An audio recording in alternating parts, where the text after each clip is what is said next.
Everybody asking how we doing, say we good. Don't need no one to tell me how to live just like they would. It ain't their business, but they in it, I don't know why. Revolved around my life after I found another.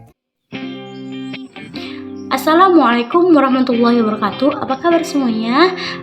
Saya harap atau ibu harap kita baik-baik saja ya di bulan Ramadan ini dan puasa kali ini.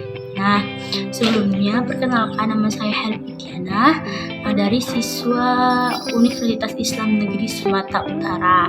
Nah, sebelum kita membahas sistem gerak pada manusia, alangkah baiknya atau alangkah mendingnya kita tuh mengucap lafaz basmalah, Bismillahirrahmanirrahim. Nah, selanjutnya manusia itu kan harus gerak karena untuk mengatur suhu tubuh mereka dan untuk mengeluarkan suatu keringat. Nah, pada materi ini kita adalah sistem gerak pada manusia. Nah, anak-anak dan teman-teman, ada yang tahu nggak apa sih sistem gerak pada manusia? Nah, sistem gerak pada manusia atau disebut dengan muskuloskeletal itu terdiri dari sendi, otot, tulang atau organ lainnya seperti tulang rawan dan ligamen. Nah, adapun bagian dari sistem gerak pada manusia itu terbagi menjadi dua, teman-teman. Yang pertama yaitu gerak pasif dan yang kedua yaitu gerak aktif. Pada gerak pasif ini dipengaruhi oleh tulang. Nah, apa sih contohnya? Contohnya, tulang itu kan memberi pengaruh kuat pada tubuh dan sendi-sendi itu adalah sebagai pengendalian pergerakan tanpa adanya pengaruh dari otot. Misalnya saat kita menaikkan bahu kita seperti ini, lengan kita, maka pada sendi bahu, sendi siku dan sendi pergelangan tangan ini ia bekerja sama untuk menggerakkan lengan itu ke atas tanpa adanya pengaruh otot. Nah, yang kedua tadi saya bilang itu pada gerak aktif. Nah, gerak aktif apa sih ini? Nah, pada gerak aktif ini adalah dipengaruhi oleh otot. Misalnya saat kita berlari, berjalan, melompat. Nah, otot itulah yang berfungsi untuk menggerakkan tubuh itu. Nah, itulah tadi fungsi dari kedua otot itu ya teman-teman, harus diingat. Nah, masuklah fungsi-fungsi dari otot. Nah, apa sih fungsi-fungsinya, Ibu? Nah, fungsi-fungsinya yang pertama yaitu pergerakan. Otot ataupun tulang itu, pergerakan itu pada manusia menimbulkan manusia itu bisa bergerak dari satu tempat ke tempat lainnya dan bisa melakukan aktivitas fisik yang tadi saya bilang seperti berlari, berjalan, melompat dan sebagainya. Yang kedua yaitu perlindungan. Nah, maksud perlindungan di sini yaitu melindungi bagian tubuh kita. Nah, bagian tubuh kita kan terbagi dari atas 3, kepala, badan dan bawah atau kaki. Nah, pada bagian kepala atau tengkorak ini ada namanya otak. Nah, di otak inilah dia itu melindungi otak kita yang disebut dengan tulang tengkorak. Nah, tulang tengkorak ini atau disebut dengan kranium. Nah, tengkorak inilah dia yang melindungi otak kita karena karena otak ini sangatlah sensitif dan sangatlah bertekstur lunak. Makanya dia itu dilindungi oleh tulang tengkorak. Masuklah dia ke dada. Nah, dada ini yang kita tahu ini banyak sekali organ yang sangat sensitif dan sangat lunak dan sangat lemah. Makanya itu di sini disebut dengan tulang rib. Nah, tulang rib. Nah, disinilah dia banyaknya organ-organ tubuh seperti paru-paru, jantung dan sebagainya. Nah, dilindungi di sini. Oke, baik, itulah fungsi yang kedua. Baru fungsi yang ketiga yaitu memproduksi sel darah. Nah, apa sih? Kok bisa sih tulang produksi sel darah? Nah, inilah dia. Tahu tulang sumsum? Nah, tulang sumsum itu yang biasa kita kenal kayak seperti Idul Adha, ada sapi, tulangnya itu di tengahnya seperti lemak yang berwarna putih. Nah, itu adalah tulang sumsum. Nah, tulang sumsum ini yang berfungsi sebagai memproduksi darah merah, darah putih, dan trombosit. Nah, ketiga komponen ini adalah yang sangat dibutuhkan bagi tubuh sebagai menjaga ketahanan dan metabolisme tubuh. Dan selanjutnya yaitu pengatur suhu tubuh. Saat kita berlari, berjalan, melompat, berolahraga, nah di situ suhu tubuh kita sangat stabil. Makanya pada fungsi sistem gerak pada manusia ini adanya mengatur suhu tubuh, karena pada aktivitas fisik, disitulah tubuh kita atau suhu tubuh kita itu kembali normal atau kembali stabil. Berapa sih suhu tubuh normal manusia itu? Itu adalah 36 sampai 37 derajat. Masuklah yang kedua, yaitu skeleton. Skeleton atau disebut dengan kerangka. Skeleton ini terbagi menjadi dua, yaitu skeleton exskeleton dan endoskeleton. Yang kita tahu, X artinya keluar dan skeleton artinya kerangka. Oke. Exskeleton itu berarti kerangka di luar. Biasanya ini berada di hewan invertebrata. Nah, hewan invertebrata apa sih, Bu? Hewan invertebrata yaitu hewan yang tidak ada tulang belakangnya, seperti kepiting, belalang, lobster, udang, dan sebagainya. Nah, itu exoskeleton. Berarti kerangkanya berada di luar. Yang kedua yaitu endoskeleton. Endo berarti di dalam, skeleton berarti kerangka. Berarti kerangka yang berada di dalam. Berarti di dalam kulit. Biasanya kerangka ini atau endoskeleton ini dipunyai atau dimiliki oleh hewan vertebrata atau hewan yang bertulang belakang seperti manusia, ayam, sapi, dan lain-lainnya. Masuklah kita ke satu, kerangka atau kerangka tenggorokan. Nah, pada kerangka tenggorokan ini bukan tenggorokan, maksudnya tengkorak. Nah, pada kerangka tengkorak ini dia mempunyai banyak bagian-bagian, tapi yang utama itu dua bagian, yaitu tempurung atau disebut dengan kranium dan bagian wajah.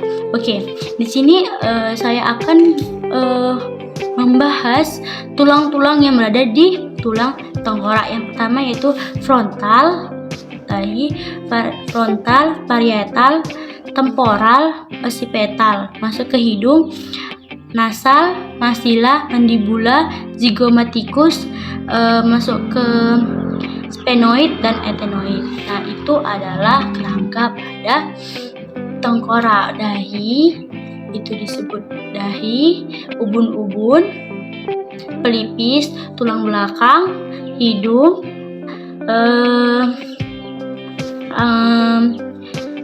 rahang atas, rahang bawah, pipi, tulang baji, dan tulang tapis. Nah, itu adalah bagian dari atau disebut dengan kranium. Nah, kranium.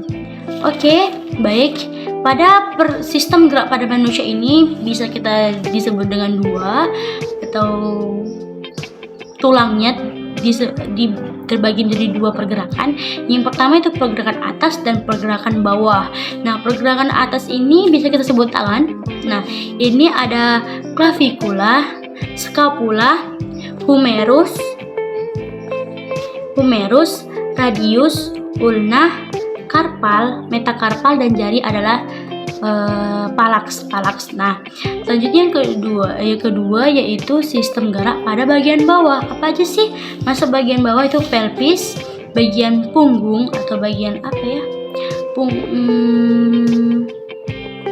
bagian ekor pada pinggang. Nah, bagian pinggang pada manusia yaitu femur. Femur itu di paha, patella itu berada di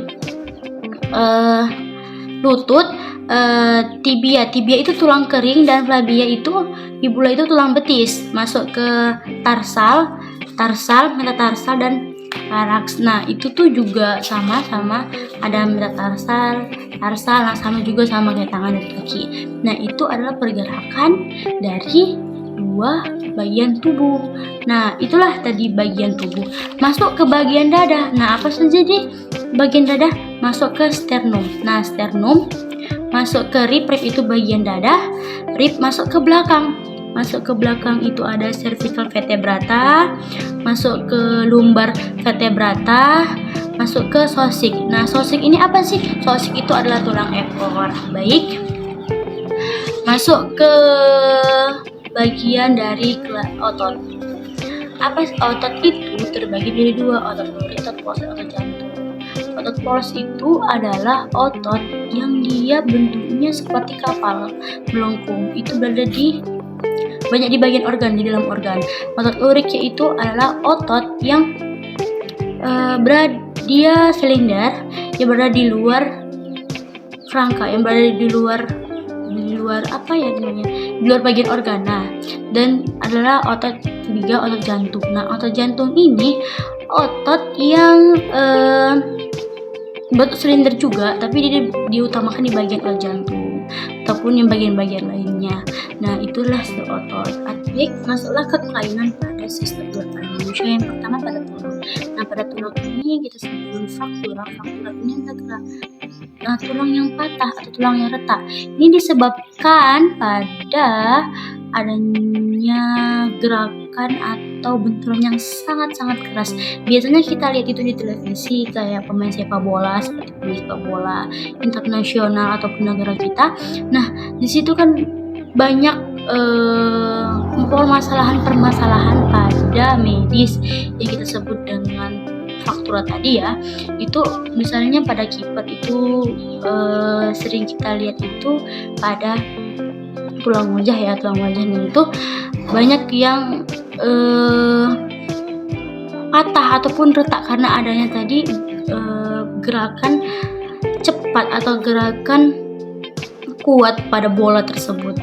Ada juga pada pemain kayak retaknya pada kaki, tulang betis, itu bisa juga disebabkan pada pemain sepak bola karena tendangan yang sangat kuat. Oke, selanjutnya penyakit pada sendi itu disebut dengan terkilir. Kita bilang itu terkilir. Nah, itu tertariknya sendi, ligamen sendi itu tanpa kita sadari karena perlakuan itu kayak jarang kita lakukan, kegiatan itu jarang kita lakukan, maka terjadinya persendian itu sangat sakit. Nah, itu bisa sembuh 2 hari ataupun 3 hari jika itu diurut ya teman-teman.